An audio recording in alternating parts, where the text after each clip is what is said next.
परमेश्वरले आफ्नो चेहरा तिमीमाथि प्रकाश गरून् अनि तिमीलाई शान्ति देऊन् भनेर भनेको छ।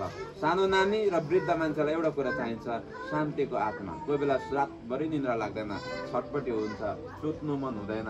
अनि त्यसपछि नानीहरूलाई छटपटी भयो भने आमा बाउ सुत्नु पाउँदैन, वृद्ध मानिसलाई छटपटी भयो भने परिवार सुत्नु पाउँदैन। तर बाइबलले के भन्छ भने परमेश्वरले तपाईँ आशिष बोल्छौँ, उहाँले शान्ति दिनुहुन्छ। शान्ति भने मिठो निद्रा दिनुहुन्छ। अभिभावक मजाले सुत्नुहुन्छ, नानी मजाले सुत्छ। अनि एउटा आशिषित नानी चाहिँ गर्भैबाट आशिष लिएर आएको हुन्छ।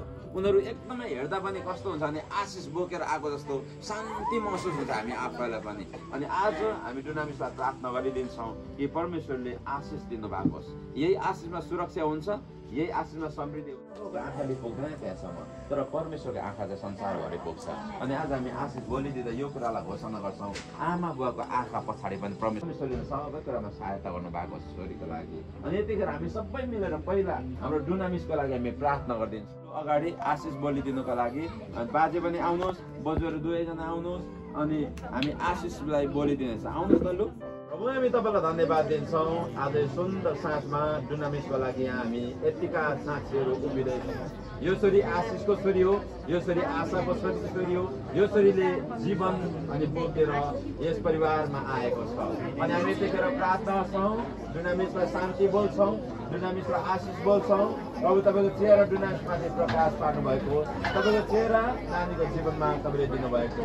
अनि यति सहायतालाई बोल्छौँ हामी। तपाईँ परमेश्वरबाट छोरीको जीवनमा अबको आउने आगामी दिनहरूमा सबै पाइलाहरू तपाईँले तयार गरिदिनुहोस् भनिकन हामी बोल्दछौँ। हामी प्रार्थना गर्छौँ तपाईँको योजनामा हुर्काउनलाई, बढाउनलाई, आमा बुवालाई पनि एकदमै ज्ञान र बुद्धि दिनुहोस्। तपाईँ परमेश्वरले नै सामर्थ्य दिनुहोस् भनी प्रार्थना गर्छौँ। अनि आजको यो साँझमा हामी यो केकहरूलाई प्रार्थना गर्छौँ, क्यान्डललाई जलाउँछौँ। तपाईँ परमेश्वर साथमा रहनुहुनेछ, तपाईँले सबै कुराबाट सहायता गर्नुहुनेछ।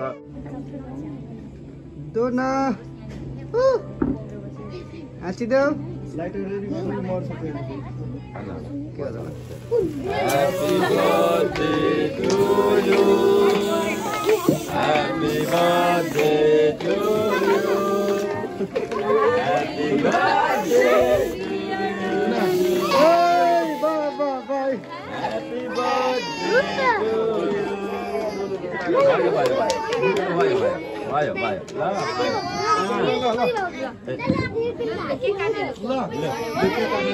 हामीले ताली बजाइन्छ सबैजना। ह्यापी बर्थडे हाम्रो डुनामिस भाइको लागि। ओलो हाँसो हाँस्दो त हाँसो त एकचोटि खोइ त्यो चकमक्क भयो त नि।